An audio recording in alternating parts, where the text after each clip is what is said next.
les furieux! Eh bien, je suis très content de vous retrouver aujourd'hui pour une nouvelle vidéo. Aujourd'hui, on va parler hélico. Il y a quelque temps, vous avez proposé de découvrir le petit eSky EC135. Vous vous rappelez ce tout petit hélico avec maintien d'altitude? Eh bien, aujourd'hui, on va voir son grand frère.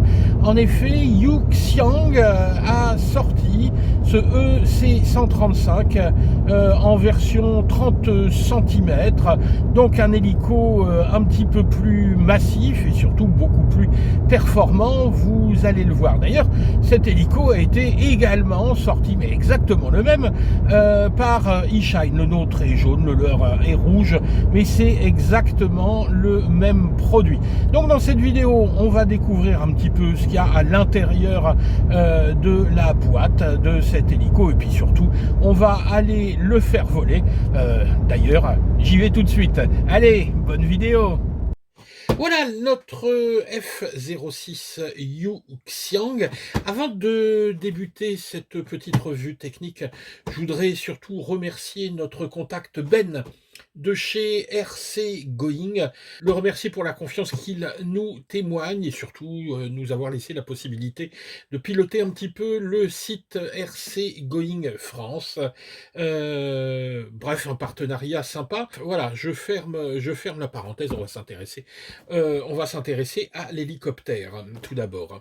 La boîte. Alors, cette boîte, vous voyez, c'est une boîte bien costaud. Il n'y aura aucun souci de transport si vous commandez chez RC Going, parce que cette boîte arrive elle-même dans un carton de protection. Donc, il y a vraiment jamais de problème. D'ailleurs, elle a fait un double voyage, cette boîte. Elle est passée d'abord par chez JF, qui m'a renvoyé ça. Bon, on va pas regarder ce qu'il y a dessus, on va regarder directement ce qu'il y a dedans. Ah oui, tiens, quand même, au passage, toute la gamme ici de chez Yuxiang, vous voyez qu'on en a essayé pas mal. On a essayé là dernièrement le W500, on vous avait présenté le F09, et aujourd'hui ce sera le F06. Et d'ailleurs, quand je dis F09, c'était le F09S, vous vous rappelez le Coast Guard qui existe en version militaire. Vous voyez, il reste pas mal de choses qu'on pourrait vous montrer dans le futur. Alors, voyons ce qu'on trouve dans cette boîte. Alors, tout d'abord, bon, une notice. Bon, là, je passe vite. On n'a pas les références des différentes pièces, mais comme toujours, hein, les pièces de rechange sont dispo chez RC Going, mais vous les trouverez également sur AliExpress. Yuxiang, hein, on trouve facilement les pièces. Alors, ça arrive avec 4 pales ici de rechange, une hélice d'anti-couple, la petite prise pour charger les batteries, parce que vous le verrez, sont des batteries entre guillemets intelligentes, c'est-à-dire avec le chargeur intégré, il y a qu'à les brancher sur un chargeur de téléphone. On a les petites clés BTR pour bricoler si on casse des choses, le petit tournevis. Alors, on espère pas avoir à s'en servir. Ensuite, alors tout ça est protégé évidemment par du plastique. Hop, je vais poser ça à côté de moi. Et on va regarder point par point ce qu'on trouve à l'intérieur.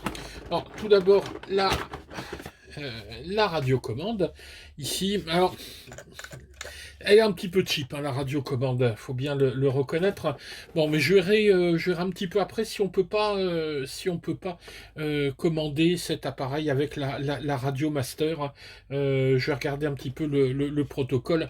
Bon, ça c'est le seul petit point qui est un petit peu... elle est solide, hein, mais bon, ça fait un petit peu plastoc. Moi, les boutons me plaisent pas beaucoup. Bon, bref, c'est pas très grave. Elle fonctionne vraiment bien. 4 piles AAA à l'intérieur. Bon, ça, on a l'habitude. Donc une petite radio. Les batteries. Alors, l'hélicoptère existe en 3 versions. Version 1 batterie, version 2 batteries, qui est la nôtre ici, et version 3 batteries, si vous voulez. Évidemment, la seule différence, ça va être le prix. Moi, je vous conseille, honnêtement, d'éviter d'en prendre qu'une, parce qu'après, de toute façon, une, ben, vous allez en vouloir une deuxième, et puis une deuxième, vous allez peut-être en vouloir une troisième. Donc, n'hésitez pas à investir, d'autant que, vous le voyez, sont des batteries propriétaires. Donc, c'est ça ou c'est rien. Hein, voilà. Donc ça, c'est le défaut un petit peu de ces appareils maquettes, bah, c'est que bah, voilà, hein, ce sont des batteries qui doivent s'adapter à l'intérieur de la coque. Et puis, et puis l'hélicoptère, évidemment. Alors attendez, ce qu'on va faire, c'est que je vais pousser la boîte, je vais la retirer, hop, et on va regarder notre hélico. Alors, cet hélicoptère, vous voyez, c'est un quadripale, ici. La batterie, on l'a vu, va venir s'adapter à l'intérieur, donc pour lui donner son look final. Clac, ça vient s'emboîter, ça vient se clipser. Et vous voyez qu'on a quand même un hélicoptère de bonne taille. Hein. Regardez par rapport à ma main, il est pas si petit, il n'est pas si petit que ça. En effet, alors le rotor fait 33 cm ici de diamètre pour un appareil qui fait 35 de long sur 12 de haut. Donc on est sur quelque chose ici qui est quelque chose de pas mal et de sympathique. Alors tout d'abord, ce qui va compter évidemment là-dedans, c'est le look. Hein. On est ici sur un appareil de type EC135 avec une livrée ici qui est une livrée espagnole hein, ici. Donc sans doute la sécurité civile espagnole. Enfin, j'imagine hein, que ça doit être ça. Alors plein de détails. Regardez sur la carrosserie, etc. Oui, un petit peu de crasse ici parce que j'ai été le tester tout à l'heure juste à la sortie de la maison dans l'herbe, juste voir si tout fonctionnait. Je ne l'ai pas vraiment fait voler, mais il y a déjà un petit peu d'herbe hein, ici sur la queue de l'appareil. Vous voyez, on a pas mal de détails. On voit également des feux, un phare ici d'approche, le feu de queue, donc ça va donner évidemment un look vraiment, vraiment sympa. Donc ça c'est le premier point, une semi-maquette. Vous voyez d'ailleurs qu'à l'arrière, la petite hélice est transparente pour donner l'impression de cette turbine de queue. Bon, il est vraiment du plus bel effet. Alors, quelques données techniques quand même. Les pales, 4 pales qui sont des pales en nylon. Alors c'est un mélange de nylon et de fibres de carbone. Donc c'est relativement rigide. Hein. On a l'impression que c'est du plastique et finalement il y a une vraie rigidité. Donc ça ce sera idéal pour avoir une stabilité de vol. Bon, l'ensemble c'est du plastique moulé. Si on regarde bien ici, là, alors, je ne sais pas si vous allez réussir à voir, ouais, on l'aperçoit juste là, ici, le plateau cyclique est métallique, la tête de rotor également, hein, c'est du CNC. Alors, pourquoi c'est important? Bah, parce qu'on a ici des pièces qui sont très précises, et toutes ces pièces en rotation hein, ont besoin d'être usinées parfaitement, ce qui sera la garantie d'un vol très stable. Et vous allez le voir donc lors de la démonstration de vol, ça vole vraiment de façon très stable. Alors, d'un point de vue équipement, on a un moteur qui est un moteur brushless. Alors, on n'est pas en prise directe ici, hein, il y a une démultiplication. On a un moteur qui est un brushless 2408 à 1100 de kV, donc un KV un petit peu plus petit, étant donné qu'on va avoir une démultiplication. Par contre, à l'arrière, on va avoir un brushless hop, pour l'anticouple, qui lui, évidemment, sera beaucoup plus rapide. Un 1204 en 4200 kV, lui, tourne évidemment plus vite. Cet appareil est équipé, alors on ne les voit pas parce qu'ils sont cachés à l'intérieur, je ne vais pas vous démonter toute la machine parce que là, il y a pas mal de vis. On a 3 cerveaux qui sont des cerveaux digitaux numériques. Alors, Je pense pas qu'il soit à pignon métallique. En tout cas, c'est pas précisé, mais ce sont des 4,3 grammes avec un couple assez élevé, surtout rapide. On est à 60 degrés en 0,05 millisecondes. Donc, on va avoir une bonne réactivité de l'appareil, ce qui va d'ailleurs lui permettre, il est annoncé, capable de voler par force 4 à 5 de vent. Eh ben, le premier test tout à l'heure, il s'est fait par 35-40 km/h de vent. Eh ben, le truc restait bien stable et il gardait son altitude. Donc là, je peux aussi vous dire, avec un petit peu de vent, ça fonctionne même avec beaucoup de vent. Il vole, hein, il vole ce truc, mais on le reverra après.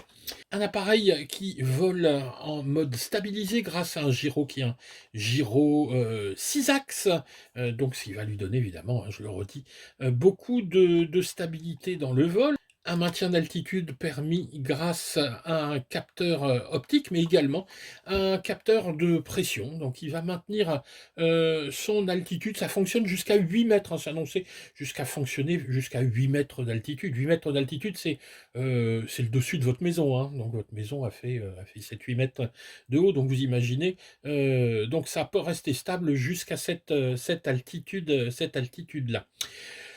Petit point aussi sur la batterie. Allez, je vous la retire, cette batterie, parce que ça va être intéressant d'en parler. Donc, les données, c'est une 7,4 volts en 1200 milliampères. Elle est en 25C. On n'a pas besoin de beaucoup de puissance, étant donné qu'on a un moteur à kV faible avec de la démultiplication. Donc, ça, c'est pas nécessaire d'avoir du 100C sur ce genre de machine. Un petit point ici intéressant. Regardez cette petite prise. Alors, livrée comme ça, elle sert à rien cette prise, mais elle nous rappelle la prise qu'on avait sur le F09S pour mettre un phare d'approche, mais également pour mettre le petit système FPV qu'on avait sur le F09S. Donc on pourra adapter ici ce petit système avec cette prise. On a le même système pour la mise en route. Donc un appui court, un appui long, clic, clic, donc appui long. Tac, tac, tac, tac, tac. Voilà, hein, la batterie s'allume avec ici donc la charge qui est donnée par le nombre de LED, un appui long pour éteindre, voilà, et l'appareil est éteint. Vous remarquez également sur le côté la petite prise de type USB-C pour recharger la batterie. Il faudra à peu près 60 minutes pour la charger avec votre téléphone. En gros, ça va charger aussi vite que votre téléphone. Temps de vol avec ça, une dizaine de minutes. Bon, c'est pas mal, hein, c'est un appareil qui fait 228 grammes. Il est pas très lourd, hein, vu sa taille. Donc voilà pour l'appareil lui-même. On va regarder maintenant un petit peu quand même la radio. Alors la radio, c'est une radio classique, mais bon, il y a pas mal de boutons, on va en parler. Donc bien évidemment, l'allumage. Alors, je vais allumer également, alors on va faire attention, hein, je vais allumer l'hélico, tac, le voilà.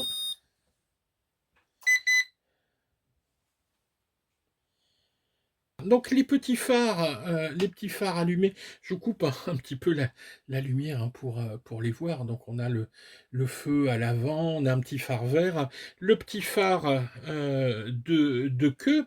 Alors la première chose à faire, ça va être tout d'abord de calibrer l'appareil. Donc on va le calibrer en mettant stick gauche en haut, stick droit en bas. Voilà, ça se met à clignoter là-bas, en rouge, puis tac, ça repasse au vert clignotant, c'est bon. Donc l'appareil est calibré. Alors, pour le démarrage du moteur, on va faire très très attention. Donc c'est le classique, on écarte les sticks en bas et sur les côtés. Voilà, hein. Donc on va faire, vous voyez, ici le moteur tourne. Alors pour éteindre les moteurs, soit on met les sticks vers l'intérieur, soit on abaisse ici le stick des gaz, ou sinon si vous n'avez touché à rien, vous voyez, ça s'éteint automatiquement. Il y a pas mal de sécurité là-dedans. On a également cette petite touche, si vraiment vous avez peur de le déclencher accidentellement, cette petite touche avec un appui long, vous allez locker l'appareil, là on ne pourra plus l'allumer, il faudra refaire un appui long pour le délocker. Alors, je vais l'éteindre hein, quand même, par sécurité. J'aime pas trop, moi, laisser les appareils comme ça, voilà, euh, en route. Donc, revenons sur notre radio. Ici, on va avoir les boutons qui sont les boutons de trim. Donc, on appuiera pour rentrer dans le mode trim, etc. Bon, vous verrez ça sur la notice si vous achetez l'appareil. Ce petit bouton-là est important parce qu'il va permettre de choisir entre le mode manuel, ici si j'appuie en haut, ou le mode avec le flow optique, c'est-à-dire le maintien d'altitude, si j'appuie ici en bas. Ce petit bouton-là servira à rien. Le bouton ici à droite, c'est pour appairer. Si vous changez de radio, mais là c'est déjà appairé, hein, il faudra appuyer là et là en même temps pour réappairer l'appareil. Ici, si on appuie là-dessus, on va faire atterrir l'appareil hein, quand vous êtes en vol, en mode stabilisé. Hop, il va atterrir automatiquement. Ici, ce bouton-là à droite, c'est pour changer les modes. Hein, pareil, on appuiera hop, avec le bouton mode, pour passer du mode 2, qui est le mode par défaut, c'est-à-dire avec les gaz ici à gauche, et on pourra comme ça passer avec le mode 1, avec les gaz ici à droite, ça dépend évidemment de la façon dont vous pilotez. Voilà, bon, il n'y a pas grand-chose d'autre à dire sur cette radio. Donc, vous voyez, un hélico qui a surtout comme gros intérêt d'être vraiment une semi-maquette qui est très très jolie. On regrette quand même un petit peu, comparé au F09S, les portes qui s'ouvrent pas ici. On voit pas bien la mécanique à l'intérieur et puis il y a vraiment beaucoup de boulot pour démonter. Bon, ça protégera bien, hein, ça c'est l'avantage. En tout cas, la qualité de la tête de rotor, la qualité du plateau cyclique, toute la partie mécanique a l'air vraiment pas mal, ce qui finalement est le plus important dans ce type d'hélicoptère. Voilà. Alors, je vais pas vous saouler davantage avec la partie technique. Ce qui va nous intéresser, nous évidemment, c'est d'aller voir cet engin voler. Pensez à vous abonner et puis pensez à nous mettre hop, comme ça un petit pouce vers le haut. Je vous mets tous les liens en description vers notre partenaire RC Going qui vraiment nous soutient dans notre travail de tous les jours. Et puis écoutez, maintenant, ce qui compte, c'est d'aller voler. Allez, ciao les gars!